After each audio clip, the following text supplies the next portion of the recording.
Capítulo 4. De las declaraciones de los procesados.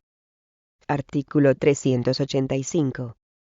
El juez, de oficio, o a instancia del Ministerio Fiscal, o del querellante particular, hará que los procesados presten cuantas declaraciones considere convenientes, para la averiguación de los hechos, sin que ni el acusador privado ni el actor civil puedan estar presentes al interrogatorio cuando así lo disponga el juez instructor.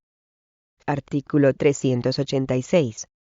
Si el procesado estuviere detenido, se le recibirá la primera declaración dentro del término de 24 horas. Este plazo podrá prorrogarse por otras 48, si mediare causa grave, la cual se expresará en la providencia en que se acordase la prórroga. Artículo 387. Derogado. Artículo 388. En la primera declaración, será preguntado el procesado por su nombre, apellidos paterno y materno, apodo, si lo tuviere, edad, naturaleza, vecindad, estado, profesión, arte, oficio o modo de vivir, si tiene hijos, si fue procesado anteriormente, por qué delito, ante qué juez o tribunal, qué pena se le impuso, si la cumplió, si sabe leer y escribir, y si conoce el motivo por qué se le ha procesado. Artículo 389. Las preguntas que se le hagan en todas las declaraciones que hubiere de prestar, se dirigirán a la averiguación de los hechos, y a la participación en ellos del procesado, y de las demás personas que hubieren contribuido a ejecutarlos, o encubrirlos. Las preguntas serán directas, sin que por ningún concepto puedan hacérsele de un modo capcioso o sugestivo. Tampoco se podrá emplear, con el procesado género alguno de coacción, o amenaza. Artículo 390. Las relaciones que hagan los procesados o respuestas que den serán orales.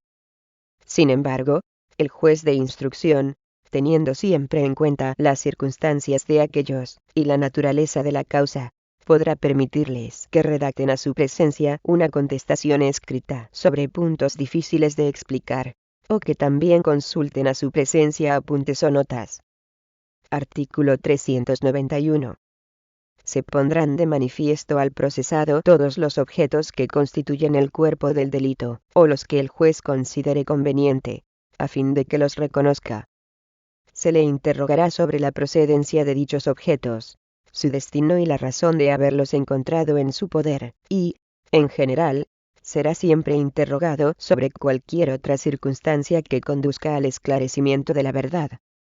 El juez podrá ordenar al procesado, pero sin emplear ningún género de coacción, que escriba a su presencia algunas palabras o frases, cuando esta medida la considere útil para desvanecer las dudas que surjan sobre la legitimidad de un escrito que se le atribuya.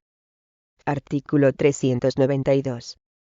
Cuando el procesado rehúse contestar, o se finja loco, sordo o mudo, el juez instructor le advertirá que, no obstante su silencio y su simulada enfermedad, se continuará la instrucción del proceso. De estas circunstancias, se tomará razón por el secretario, y el juez instructor procederá a investigar la verdad de la enfermedad que aparente el procesado, observando a este efecto lo dispuesto en los respectivos artículos de los capítulos 2 y 7 de este mismo título. Artículo 393. Cuando el examen del procesado se prolongue mucho tiempo, o el número de preguntas que se le hayan hecho sea tan considerable que hubiese perdido la serenidad de juicio necesaria para contestar a los demás que deba preguntársele, se suspenderá el examen, concediendo al procesado el tiempo necesario para descansar y recuperar la calma. Siempre se hará constar en la declaración misma el tiempo que se haya invertido en el interrogatorio. Artículo 394. Derogado. Artículo 395. Derogado. Artículo 396. Se permitirá al procesado manifestar cuanto tenga por conveniente para su exculpación, o para la explicación de los hechos, evacuándose con urgencia las citas que hiciere, y las demás diligencias que propusiere, si el juez las estima conducentes para la comprobación de sus manifestaciones. En ningún caso podrán hacerse al procesado cargos ni reconvenciones, ni se leerá parte alguna del sumario más que sus declaraciones anteriores, si lo pidiere, a no ser que el juez hubiese autorizado la publicidad de aquel en todo, o en parte. Artículo 397. El procesado podrá dictar por sí mismo las declaraciones. Si no lo hiciere, lo hará el secretario judicial procurando, en cuanto fuere posible, consignar las mismas palabras de que aquel se hubiese valido. Artículo 398. Si el procesado no supiere el idioma español o fuere sordomudo, se observará lo dispuesto en los artículos 440, 441 y 442. Artículo 399. Cuando el juez considere conveniente el examen del procesado en el lugar de los hechos, acerca de los cuales deba ser examinado, o ante las personas o cosas con ellos relacionadas, se observará lo dispuesto en el artículo 438. Artículo 400. El procesado podrá declarar cuantas veces quisiere, y el juez le recibirá inmediatamente la declaración, si tuviese relación con la causa. Artículo 401. En la declaración, se consignarán íntegramente las preguntas y las contestaciones. Artículo 402. El procesado podrá leer la declaración, y el juez le enterará de que le asiste este derecho. Si no usare de él, la leerá el secretario a su presencia. Artículo 403. Se observará lo dispuesto en el artículo 450 respecto a tachaduras o enmiendas. Artículo 404. La diligencia se firmará por todos los que hubiesen intervenido en el acto, y se autorizará por el secretario. Artículo 405. Si en las declaraciones posteriores se pusiere el procesado en contradicción con sus declaraciones primeras o retractare sus confesiones anteriores, deberá ser interrogado sobre el móvil de sus contradicciones, y sobre las causas de su retractación. Artículo 406. La confesión del procesado no dispensará al juez de instrucción de practicar todas las diligencias necesarias a fin de adquirir el convencimiento de la verdad de la confesión y de la existencia del delito. Con este objeto, el juez instructor interrogará al procesado confeso para que explique todas las circunstancias del delito, y cuanto pueda contribuir a comprobar su confesión, si fue autor o cómplice, y si conoce a algunas personas que fueren testigos o tuvieren conocimiento del hecho. Artículo 407. Respecto a la incomunicación de los procesados, se observará lo dispuesto en los artículos 506 a 511. Artículo 408. No se leerán al procesado los fundamentos del auto de incomunicación cuando le fuere notificado, ni se le dará copia de ellos. Artículo 409. Para recibir declaración al procesado menor de edad, no habrá necesidad de nombrarle curador. Artículo 409 bis. Cuando se haya procedido a la imputación de una persona jurídica, se tomará declaración al representante especialmente designado por ella, asistido de su abogado. La declaración irá dirigida a la averiguación de los hechos, y a la participación en ellos de la entidad imputada, y de las demás personas que hubieran también podido intervenir en su realización. A dicha declaración le será de aplicación lo dispuesto en los preceptos del presente capítulo, en lo que no sea incompatible con su especial naturaleza, incluidos los derechos a guardar silencio, a no declarar contra sí misma, y a no confesarse culpable.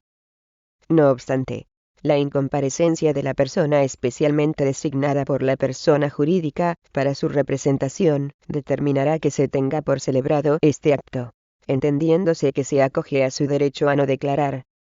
Capítulo 5. De las declaraciones de los testigos. Artículo 410. Todos los que residan en territorio español, nacionales o extranjeros, que no estén impedidos, tendrán obligación de concurrir al llamamiento judicial para declarar cuanto supieren sobre lo que les fuere preguntado, si para ello se les cita con las formalidades prescritas en la ley. Artículo 411. Se exceptúan de lo dispuesto en el artículo anterior el rey, la reina, sus respectivos consortes, el príncipe heredero, y los regentes del reino. También están exentos del deber de declarar los agentes diplomáticos acreditados en España, en todo caso, y el personal administrativo, técnico o de servicio de las misiones diplomáticas, así como sus familiares, si concurren en ellos los requisitos exigidos en los tratados. Artículo 412. 1. Estarán exentas también de concurrir al llamamiento del juez, pero no de declarar, pudiendo hacerlo por escrito, las demás personas de la familia real. 2.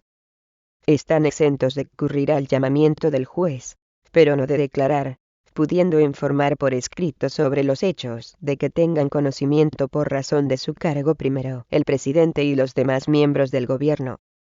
Segundo, los presidentes del Congreso de los Diputados y del Senado. Tercero, el presidente del Tribunal Constitucional. Cuarto, el presidente del Consejo General del Poder Judicial. Quinto, el fiscal general del Estado. Sexto, los presidentes de las comunidades autónomas. 3. Si fuera conveniente recibir declaración a alguna de las personas a las que se refiere el apartado 2 anterior sobre cuestiones de las que no haya tenido conocimiento por razón de su cargo, se tomará la misma en su domicilio o despacho oficial. 4. Quienes hubiesen desempeñado los cargos a que se refiere el apartado 2 del presente artículo estarán igualmente exentos de concurrir al llamamiento del juez, pero no de declarar, pudiendo informar por escrito sobre los hechos de que hubieren tenido conocimiento por razón de su cargo. 5. Estarán exentos también de concurrir al llamamiento del juez, pero no de declarar, pudiendo hacerlo en su despacho oficial, o en la sede del órgano del que sean miembros primero los diputados o senadores. Segundo, los magistrados del Tribunal Constitucional y los vocales del Consejo General del Poder Judicial. Tercero, los fiscales de sala del Tribunal Supremo. Cuarto, el defensor del pueblo. Quinto, las autoridades judiciales de cualquier orden jurisdiccional de categoría superior a la del que recibiere la declaración. Sexto, los presidentes de las asambleas legislativas de las comunidades autónomas. Séptimo, el presidente y los consejeros permanentes del Consejo de Estado. Octavo, el presidente y los consejeros del Tribunal de Cuentas. Noveno, los miembros de los consejos de gobierno de las comunidades autónomas. 10. Los secretarios de Estado, los subsecretarios y asimilados, los delegados del gobierno en las comunidades autónomas, y en Ceuta y Melilla, los gobernadores civiles, y los delegados de Hacienda. 6. Si se trata de cargos cuya competencia esté limitada territorialmente, solo será aplicable la exención correspondiente respecto de las declaraciones que hubieren de recibirse en su territorio, excepción hecha de los presidentes de las comunidades autónomas y de sus asambleas legislativas. 7. En cuanto a los miembros de las oficinas consulares, se estará a lo dispuesto en los convenios internacionales en vigor. Artículo 413. Para recibir la declaración a que se refiere el apartado 3 del artículo anterior, el juez pasará al domicilio o despacho oficial de la persona concernida, previo aviso, señalándole día y hora. El juez procederá de igual modo para recibir la declaración de alguna de las personas a que se refiere el apartado 5 del artículo anterior, cuando la misma fuere a tener lugar en su despacho oficial, o en la sede del órgano del que sean miembros. Artículo 414. La resistencia de cualquiera de las personas a que se refieren los apartados 3 y 5 del artículo 412 a recibir en su domicilio o residencia oficial al juez, o a declarar cuanto supieren sobre lo que les fuere preguntado respecto a los hechos del sumario, se pondrá en conocimiento del Ministerio Fiscal, para los efectos que procedan.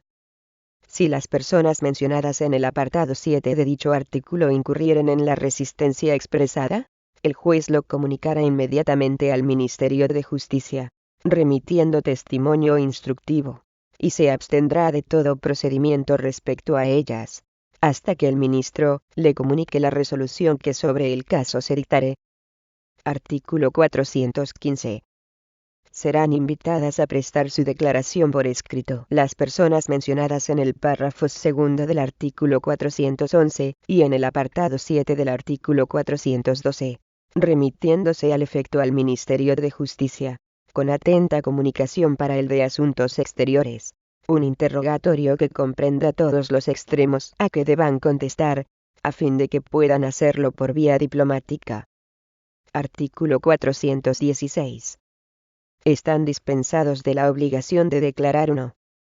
Los parientes del procesado en línea directa ascendente y descendente, su cónyuge o persona unida por relación de hecho análoga a la matrimonial, sus hermanos consanguíneos o uterinos, y los colaterales consanguíneos hasta el segundo grado civil, así como los parientes a que se refiere el número 3 del artículo 261. El juez instructor advertirá al testigo que se halle comprendido en el párrafo anterior que no tiene obligación de declarar en contra del procesado, pero que puede hacer las manifestaciones que considere oportunas, y el secretario judicial consignará la contestación que diere a esta advertencia. 2. El abogado del procesador respecto a los hechos que éste le hubiese confiado en su calidad de defensor, si alguno de los testigos se encontrase en las relaciones indicadas en los párrafos precedentes con uno o varios de los procesados, estará obligado a declarar respecto a los demás, a no ser que su declaración pudiera comprometer a su pariente o defendido. 3. Los traductores e intérpretes de las conversaciones y comunicaciones entre el imputado, procesado o acusado, y las personas a que se refiere el apartado anterior, con relación a los hechos a que estuviera referida su traducción o interpretación. Artículo 417. No podrán ser obligados a declarar como testigos primero los eclesiásticos y ministros de los cultos disidentes, sobre los hechos que les fueren revelados en el ejercicio de las funciones de su ministerio. Segundo, los funcionarios públicos, tanto civiles como militares, de cualquiera clase que sean, cuando no pudieren declarar, sin violar el secreto que por razón de sus cargos estuviesen obligados a guardar, o cuando, procediendo en virtud de obediencia debida, no fueren autorizados por su superior jerárquico para prestar declaración que se les pida. Tercero, los incapacitados física o moralmente. Artículo 418. Ningún testigo podrá ser obligado a declarar acerca de una pregunta cuya contestación pueda perjudicar material o moralmente, y de una manera directa e importante, ya a la persona, ya a la fortuna de alguno de los parientes que se refiere el artículo 416. Se exceptúa el caso en que el delito revista suma gravedad por atentar a la seguridad del Estado, a la tranquilidad pública o a la sagrada persona del rey o de su sucesor. Artículo 419. Si el testigo estuviere físicamente impedido de acudir al llamamiento judicial, el juez instructor que hubiere de recibirle la declaración se constituirá en su domicilio, siempre que el interrogatorio no haya de poner en peligro la vida del enfermo. Artículo 420. El que, sin estar impedido, no concurriere al primer llamamiento judicial, excepto las personas mencionadas en el artículo 412, o se resistiere a declarar lo que supiese acerca de los hechos sobre que fuere preguntado, a no estar comprendido en las exenciones de los artículos anteriores, incurrirá en la multa de 200 a 5.000 euros, y si persistiere en su resistencia, será conducido en el primer caso a la presencia del juez instructor por los agentes de la autoridad, y perseguido por el delito de obstrucción a la justicia tipificado en el artículo 463.1 del Código Penal, y en el segundo caso será también perseguido por el de desobediencia grave a la autoridad. La multa será impuesta en el acto de notarse o cometerse la falta. Artículo 421. El juez de instrucción, o municipal en su caso, hará concurrir a su presencia, y examinará a los testigos citados en la denuncia, o en la querella, o en cualesquiera otras declaraciones o diligencias, y a todos los demás que supieren hechos o circunstancias, o poseyeren datos convenientes, para la comprobación o averiguación del delito y del delincuente. Se procurará, no obstante, omitir la evacuación de citas impertinentes o inútiles. Artículo 422. Si el testigo residiere fuera del partido o término municipal del juez que instruye el sumario, éste se abstendrá de mandarle comparecer a su presencia, a no ser que lo considere absolutamente necesario, para la comprobación del delito, o para el reconocimiento de la persona del delincuente, ordenándolo en este caso por automotivado. También deberá evitar la comparecencia de los empleados de vigilancia pública que tengan su residencia en punto distinto de la capital del juzgado, de los jefes de estación, maquinistas, fogoneros, conductores, telegrafistas, factores, recaudadores, guardagujas, u otros agentes que desempeñen funciones análogas, a los cuales citará por conducto de sus jefes inmediatos cuando sea absolutamente indispensable su comparecencia. Artículo 423. En el caso de la regla general comprendida en el párrafo primero del artículo anterior, así como en el del segundo, cuando la urgencia de la declaración fuese tal que no permitiera la dilación consiguiente a la citación del testigo por conducto de sus jefes inmediatos, y el empleado de que se trate no pudiera abandonar el servicio que presta, sin grave peligro o extorsión para el público, el juez instructor de la causa comisionará para recibir la declaración al que lo fuera del término municipal, o del partido en que se hallare el testigo. Artículo 424. Si el testigo residiere en el extranjero, se dirigirá suplicatorio por la vía diplomática, y por conducto del Ministerio de Gracia y Justicia al juez extranjero competente para recibir la declaración. El suplicatorio debe contener los antecedentes necesarios, e indicar las preguntas que se han de hacer al testigo, sin perjuicio de que dicho juez las amplíe según le sugieran su discreción y prudencia. Si la comparecencia del testigo ante el juez instructor o tribunal fuere indispensable, y no se presentase voluntariamente, se pondrá en conocimiento del Ministerio de Gracia y Justicia, para que adopte la resolución que estime oportuna. Artículo 425. Si la persona llamada a declarar ejerce funciones o cargo público, se dará aviso, al mismo tiempo que se practique la citación, a su superior inmediato, para que le nombre sustituto durante su ausencia, si lo exigiere así el interés o la seguridad pública. Artículo 426. Los testigos serán citados en la forma establecida en el título séptimo del libro primero de este Código. Artículo 427. Cuando el testigo no hubiere de comparecer ante el juez instructor para prestar la declaración, se harán constar en el suplicatorio, exhorto o mandamiento que se expida las circunstancias precisas para la designación del testigo y las preguntas a que deba contestar, sin perjuicio de las que el juez o tribunal que le recibiere la declaración considere conveniente hacerle, para el mayor esclarecimiento de los hechos. Artículo 428.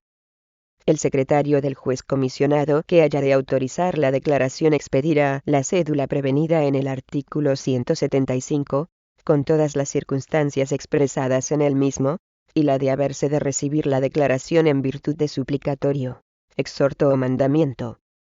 Artículo 429. Los testigos que dependan de la jurisdicción militar podrán, según el juez de instrucción lo estime oportuno, ser examinados por él mismo, como los demás testigos, o por el juez militar competente. En el primer caso, el juez de instrucción deberá mandar que la citación hecha al testigo se ponga en conocimiento del jefe del cuerpo a que perteneciere. En el segundo caso, se observará lo dispuesto en los dos artículos anteriores. Si algún testigo dependiente de la jurisdicción militar rehusare comparecer ante el juez de instrucción, o se negaría a prestar juramento, o a contestar al interrogatorio que se le hiciere, el juez de instrucción se dirigirá al superior del testigo desobediente, cuyo superior, además de corregirá al testigo, de lo cual dará inmediato conocimiento al juez instructor, le hará comparecer ante éste para declarar. Artículo 430. Los testigos podrán ser citados personalmente donde fueren habidos. Cuando sea urgente el examen de un testigo, podrá citársele verbalmente, para que comparezca en el acto, sin esperar a la expedición de la cédula prescrita en el artículo 175, haciendo constar, sin embargo, en los autos, el motivo de la urgencia. También podrá en igual caso constituirse el juez instructor en el domicilio de un testigo, o en el lugar en que se encuentre, para recibirle declaración. Artículo 431. El juez instructor podrá habilitar a los agentes de policía para practicar las diligencias de citación verbal o escrita, si lo considera conveniente. Artículo 432. Si el testigo no tuviere domicilio conocido, o se ignorare su paradero, el juez instructor ordenará lo conveniente para la averiguación del mismo. En este caso, el secretario judicial se dirigirá a la policía judicial, registros oficiales, colegios profesionales, entidad o empresas en el que el interesado ejerza su actividad interesando dicha averiguación. Artículo 433. Al presentarse a declarar, los testigos entregarán al secretario la copia de la cédula de citación. Los testigos mayores de edad penal prestarán juramento o promesa de decir todo lo que supieren respecto a lo que les fuere preguntado, estando el juez obligado a informarles, en un lenguaje claro y comprensible, de la obligación que tienen de ser veraces, y de la posibilidad de incurrir en un delito de falso testimonio o en causa criminal. Los testigos que, de acuerdo con lo dispuesto en el Estatuto de la Víctima del Delito, tengan la condición de víctimas del delito, podrán hacerse acompañar por su representante legal, y por una persona de su elección, durante la práctica de estas diligencias, salvo que en este último caso, motivadamente, se resuelva lo contrario por el juez de instrucción para garantizar el correcto desarrollo de la misma.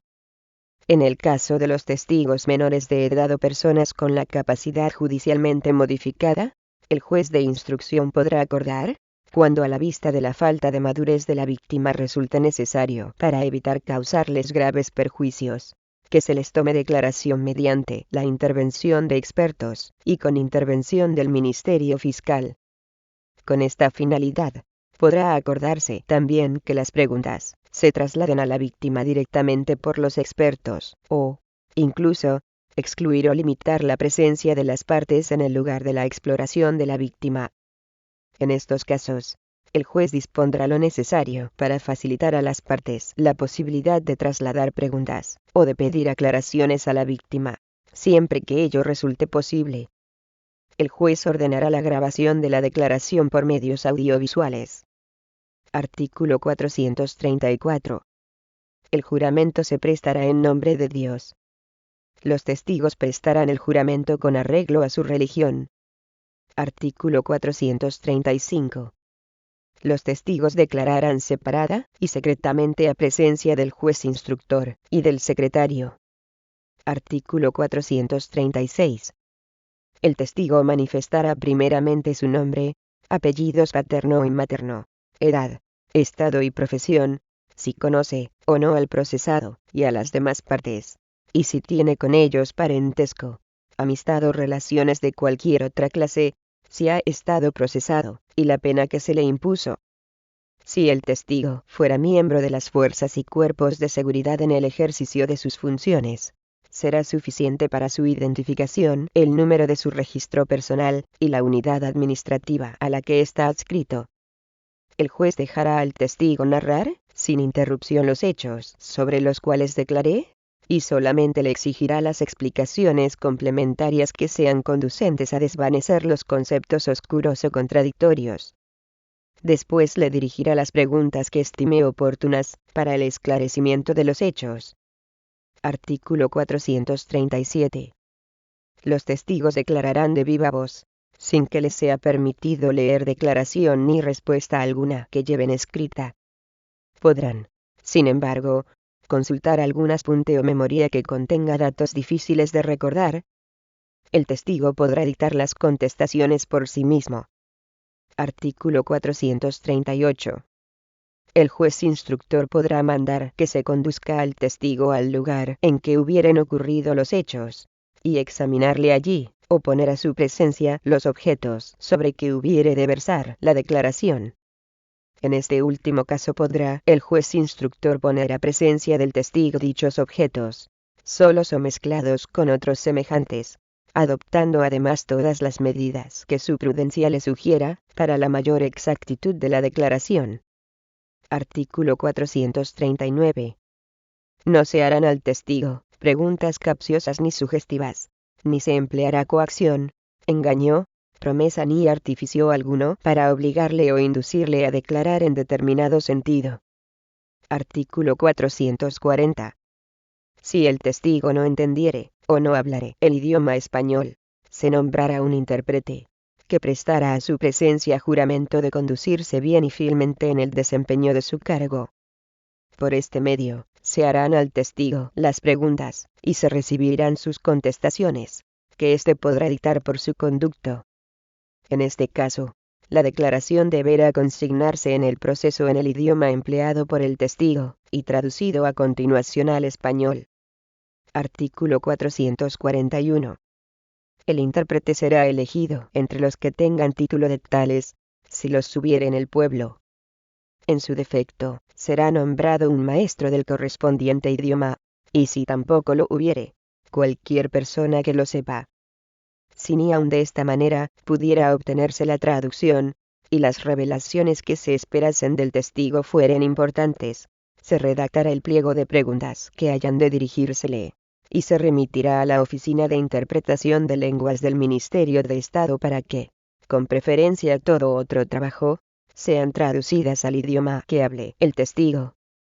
El interrogatorio ya traducido se entregará al testigo para que, a presencia del juez, se entere de su contenido, y se redacte por escrito en su idioma las oportunas contestaciones, las cuales se remitirán del mismo modo que las preguntas a la interpretación de lenguas.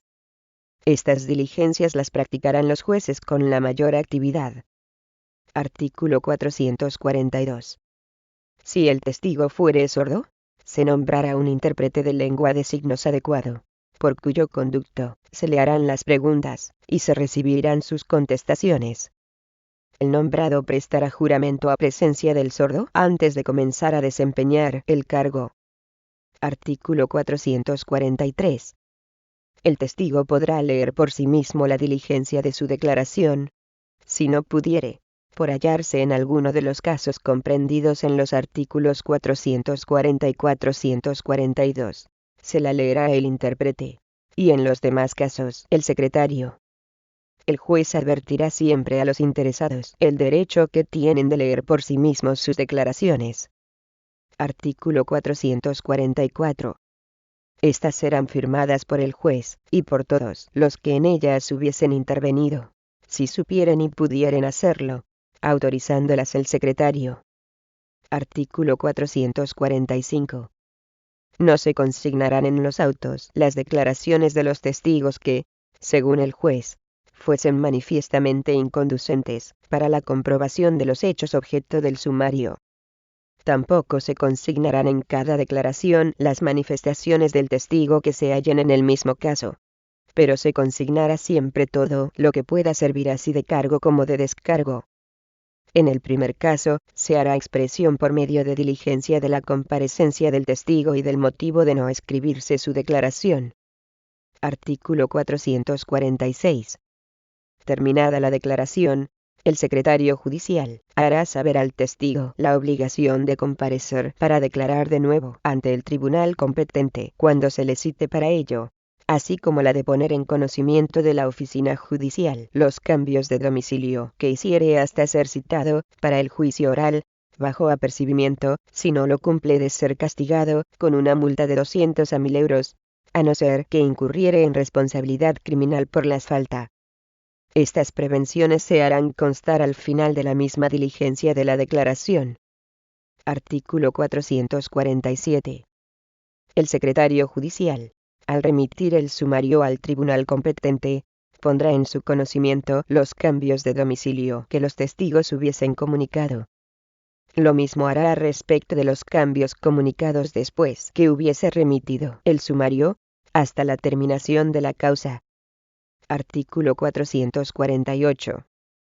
Si el testigo manifestare, al hacerle la prevención referida en el artículo 446, la imposibilidad de concurrir por haber de ausentarse del territorio nacional, y también en el caso en que hubiere motivo racionalmente bastante para temer su muerte o incapacidad física o intelectual antes de la apertura del juicio oral, el juez instructor mandará practicar inmediatamente la declaración, asegurando en todo caso la posibilidad de contradicción de las partes. Para ello, el secretario judicial hará saber al reo que nombre abogado en el término de 24 horas, si aún no lo tuviere, o de lo contrario, que se le nombrará de oficio, para que le aconseje en el acto de recibir la declaración del testigo. Transcurrido dicho término, el juez recibirá juramento, y volverá a examinar a este, a presencia del procesado, y de su abogado defensor, y a presencia, asimismo, del fiscal, y del querellante, si quisieren asistir al acto, permitiendo a estos hacerle cuantas repreguntas tengan por conveniente, excepto las que el juez desestime como manifiestamente impertinentes. Por el secretario judicial, se consignarán las contestaciones a estas preguntas, y esta diligencia será firmada por todos los asistentes. La declaración de los testigos menores de edad, y de las personas con capacidad judicialmente modificada podrá llevarse a cabo, evitando la confrontación visual de los mismos con el inculpado, utilizando para ello cualquier medio técnico que haga posible la práctica de esta prueba. Artículo 449. En caso de inminente peligro de muerte del testigo, se procederá con toda urgencia a recibirle declaración en la forma expresada en el artículo anterior, aunque el procesado no pudiese ser asistido de letrado. Artículo 450. No se harán tachaduras, enmiendas ni entrerenglonaduras en las diligencias del sumario. A su final, se consignarán las equivocaciones que se hubieren cometido.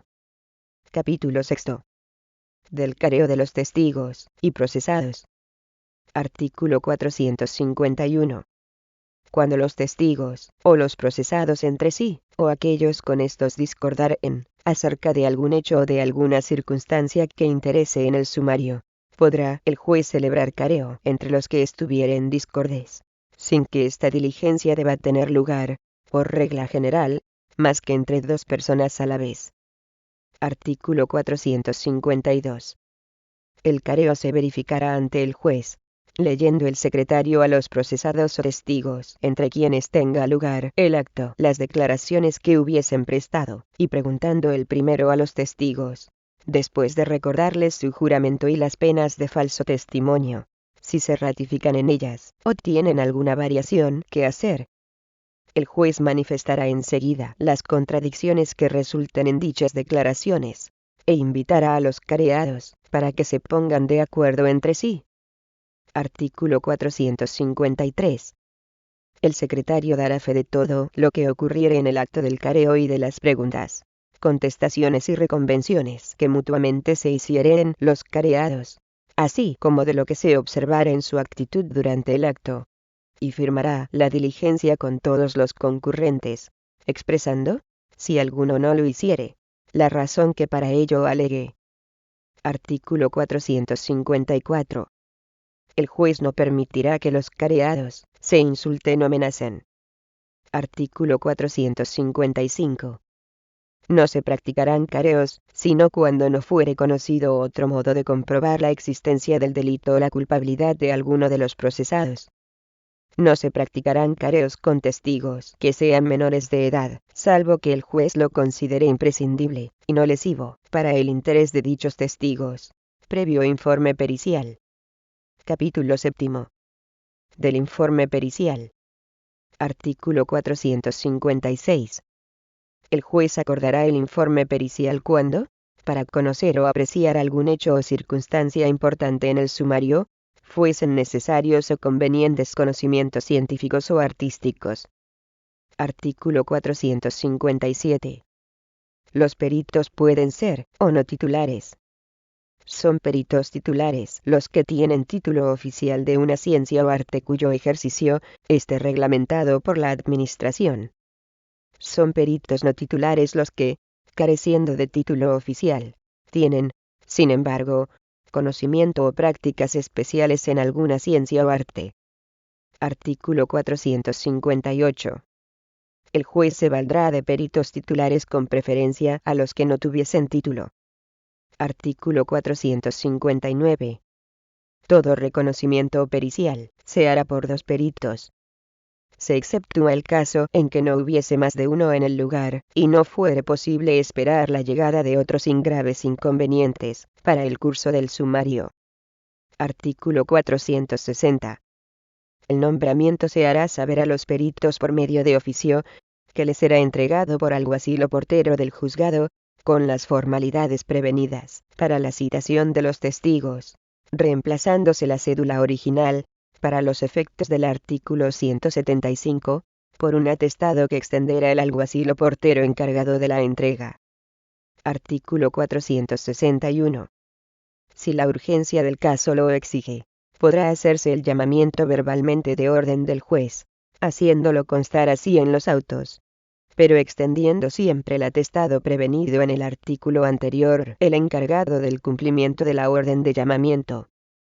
Artículo 462. Nadie podrá negarse a acudir al llamamiento del juez para desempeñar un servicio pericial, si no estuviese legítimamente impedido. En este caso, deberá ponerlo en conocimiento del juez en el acto de recibir el nombramiento, para que se provea a lo que haya lugar. Artículo 463. El perito que, sin alegar excusa fundada, deje de acudir al llamamiento del juez, o se niegue a prestar el informe, incurrirá en las responsabilidades señaladas, para los testigos en el artículo 420. Artículo 464. No podrán prestar informe pericial acerca del delito, cualquiera que sea la persona ofendida, los que según el artículo 416, no están obligados a declarar como testigos. El perito que, hallándose comprendido en alguno de los casos de dicho artículo, preste el informe, sin poner antes esa circunstancia en conocimiento del juez que le hubiese nombrado, incurrirá en la multa de 200 a 5.000 euros, a no ser que el hecho diere lugar a responsabilidad criminal. Artículo 465. Los que presten informe como peritos en virtud de orden judicial tendrán derecho a reclamar los honorarios e indemnizaciones que sean justas, si no tuvieren, en concepto de tales peritos, retribución fija satisfecha por el Estado, por la provincia o por el municipio. Artículo 466. Hecho el nombramiento de peritos, el secretario judicial lo notificará inmediatamente al Ministerio Fiscal, al actor particular, si lo hubiere, como al procesado, si estuviere a disposición del juez, o se encontrare en el mismo lugar de la instrucción, o a su representante, si lo tuviere. Artículo 467.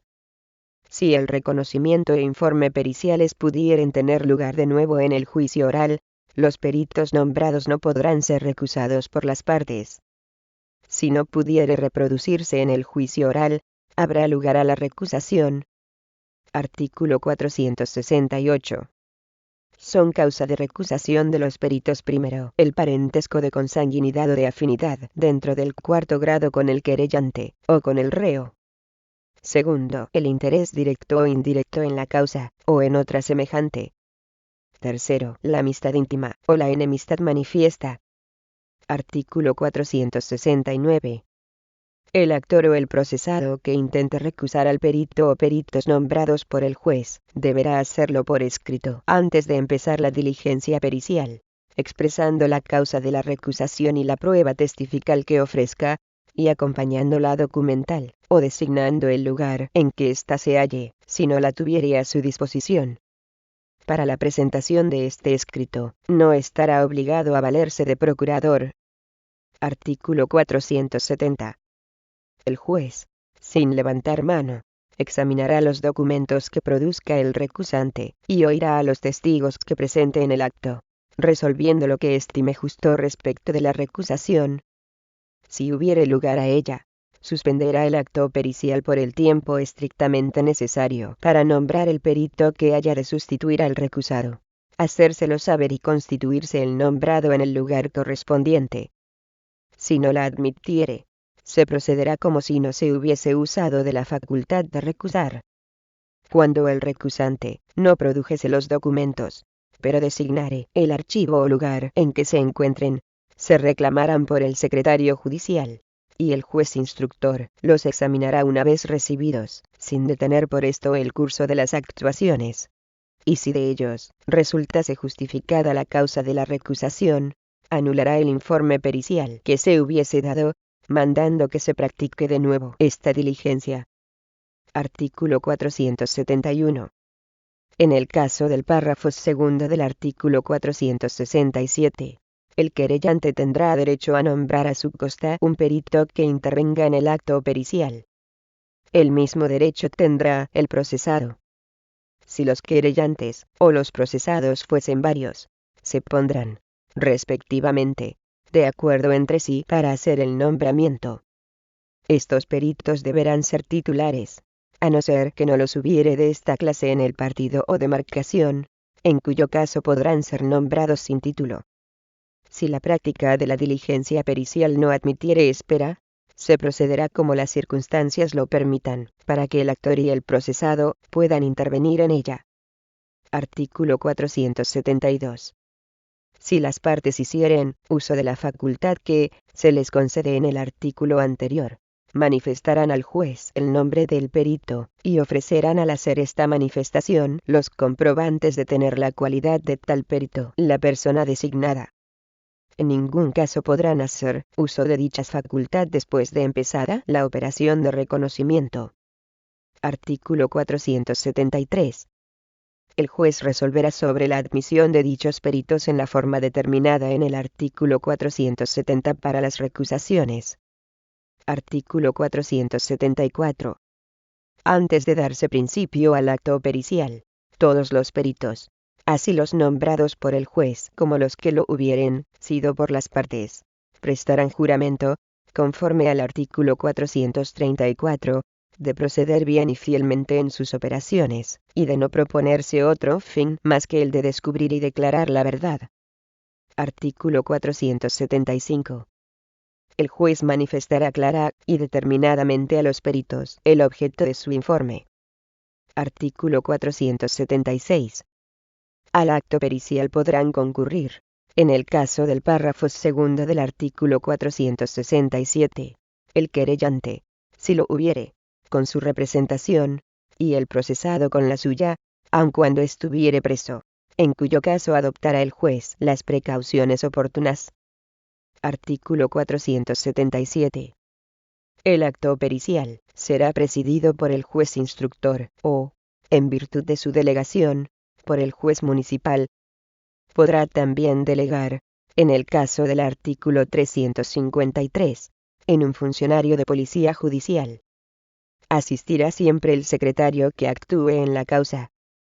Artículo 478. El informe pericial comprenderá, si fuere posible, primero descripción de la persona o cosa que sea objeto del mismo en el estado, o del modo en que se halle. El secretario extenderá esta descripción, dictándola a los peritos, y suscribiéndola a todos los concurrentes. Segundo, relación detallada de todas las operaciones practicadas por los peritos, y de su resultado, extendida y autorizada en la misma forma que la anterior. Tercero, las conclusiones que en vista de tales datos, formulen los peritos conforme a los principios y reglas de su ciencia o arte. Artículo 479. Si los peritos tuvieren necesidad de destruir o alterar los objetos que analicen, deberá conservarse, a ser posible, parte de ellos a disposición del juez, para que, en caso necesario, pueda hacerse nuevo análisis. Artículo 480. Las partes que asistieren a las operaciones o reconocimientos podrán someter a los peritos las observaciones que estimen convenientes, haciéndose constar todas en la diligencia. Artículo 481. Hecho el reconocimiento, podrán los peritos, si lo pidieran, retirarse por el tiempo absolutamente preciso al sitio que el juez les señale para deliberar y redactar las conclusiones. Artículo 482. Si los peritos necesitaren descanso, el juez o el funcionario que les represente podrá concederles para ello el tiempo necesario. También podrá suspender la diligencia hasta otra hora u otro día, cuando lo exigiere su naturaleza. En este caso, el juez, o quien lo represente, adoptará las precauciones convenientes para evitar cualquier alteración en la materia de la diligencia pericial. Artículo 483.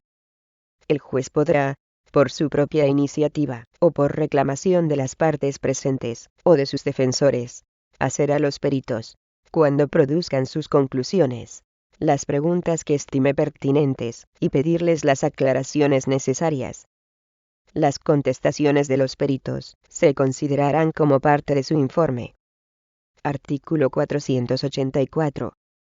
Si los peritos estuviesen discordes, y su número fuere par, nombrará otro el juez. Con intervención del nuevamente nombrado, se repetirán, si fuere posible, las operaciones que hubiesen practicado aquellos, y se ejecutarán las demás que parecieren oportunas. Si no fuere posible la repetición de las operaciones ni la práctica de otras nuevas, la intervención del perito últimamente nombrado se limitará a deliberar con los demás, con vista de las diligencias de reconocimiento practicadas, y a formular luego con quien estuviere conforme, o separadamente si no lo estuviese con ninguno, sus conclusiones motivadas. Artículo 485. El juez facilitará a los peritos los medios materiales necesarios para practicar la diligencia que les encomiende, reclamándolos de la administración pública, o dirigiendo a la autoridad correspondiente un aviso previo, si existieren preparados para tal objeto, salvo lo dispuesto especialmente en el artículo 362.